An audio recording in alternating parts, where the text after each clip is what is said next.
पंचायत नेता माने साधारणतः लुभालिया श्रेणीर ताकर टिके टंका पत्र दरकार काम दाम टिके दरकार सरकारी दल में आपण न रहिले योजनार सुफल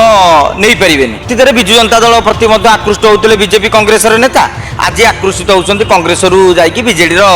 कि बीजेपी नेता बीजेडी नेता ने बीजेपी को जाऊँ आपको पूर्व कहीदे जेहेतु अतीत लुलु महापात्र प्रति आक्षेप करते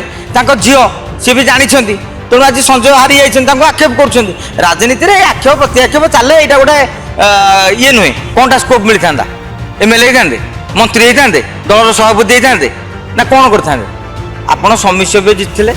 चेयरमैन पुणी बीजेडी हलचल देखा मिली जदि कह बीजेडी जो मैंने तृणमूल स्तर नेता जो मैंने ब्लॉक जिला स्तर नेता से बीजेडी छाड़ी बीजेपी मुहां होती यार कौन रही कारण जो भाव में काली पूरी जिलार देखा मिलता कि अनेक नेता मैंने आसिकी बीजेडी छाड़ी बीजेपी में मिशन उपासना का उपाख्यान जो चर्चा होपर आलोचना करा मन सर खाली उपासना का उपाख्यान आप शुणी निहती भाव में जो भाई बीजेडी छाड़ी लोग बीजेपी आड़ ढलुं कहीं सर कौन रही कारण देखो कारण किसी ना पंचायत नेता माने साधारणतः लुभालिया श्रेणीर ताकर टिके टंका पत्र दरकार काम दाम टिके दरकार एवं सरकारी दल आसी टिके भोट टिके अधिका बढ़ी जाए कहीं गाँ गहली लोक टिके सरकार फेवर में रही था कहीं सरकारी दल में आपण न रहिले योजनार सुफल नहीं पारिबेनी। तेणु एसबू को अनुधान करके सब दल छाड़ुं जो थे विचारधारा कथा नुहे केवल बेपार धारा कथा कहले ठीक हम। तेणु अतीत विजु जनता दल प्रति आकृष्ट होते बीजेपी कांग्रेस नेता आज आकृषित होती कांग्रेस जाकि बीजेडी कि बीजेपी नेता बीजेडी नेता ने बीजेपी को जाऊँ एथर अस्वाभाविक कथा ना। आ गोटे कथा रहा आप पचारे उपासना कथा उपासना को माने उपासना बापा को दुई दुई थर संजय दास बराम हरई जो जांट किलार हिसाब से से विजु जनता दल राजनीति में भारी चर्चित थे किंतु समय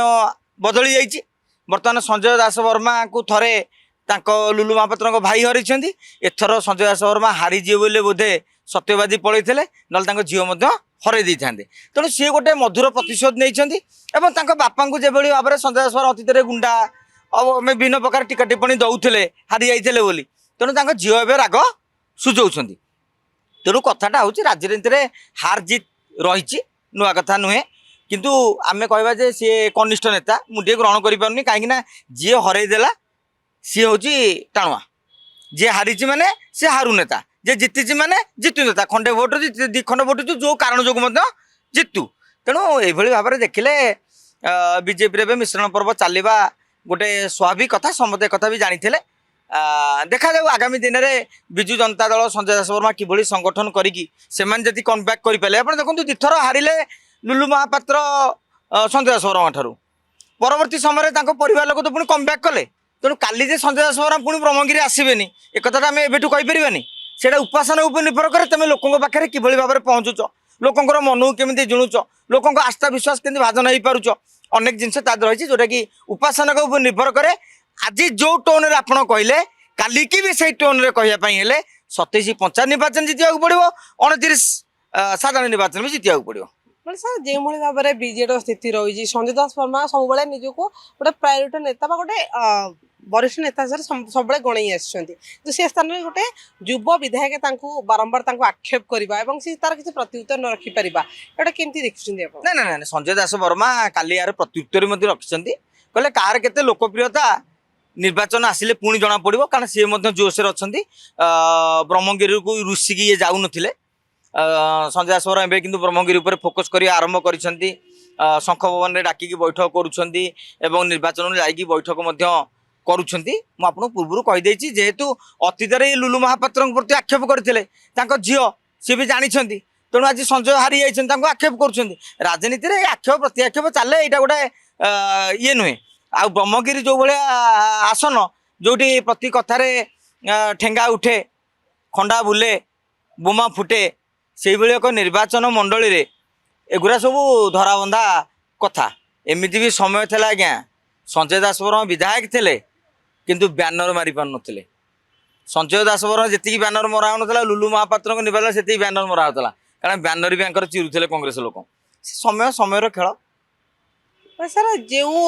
ଯେ କାଲି ଦଳ ଛାଡ଼ି ବିଜେଡି ଛାଡ଼ି ବିଜେପିରେ ମିଶିଛନ୍ତି ଯେଉଁ ସରୋଜିନୀ ମ୍ୟାଡ଼ାମ୍ ସେ ମଧ୍ୟ କହିଛନ୍ତି କି ନିହାତି ଭାବରେ ଆମକୁ ବିଜେଡିରେ ସେତିକି ସ୍କୋପ୍ ମିଳୁନି ଲୋକଙ୍କ ସେବା କରିବା ପାଇଁ ଚାନ୍ସ ମିଳୁନି ଏଠି ଆମକୁ ସେଇଟା ନ ମିଳିବ ଦେଖନ୍ତୁ ସେ ଯାହା କହିଛନ୍ତି ସେଗୁଡ଼ା ସବୁ ଗପ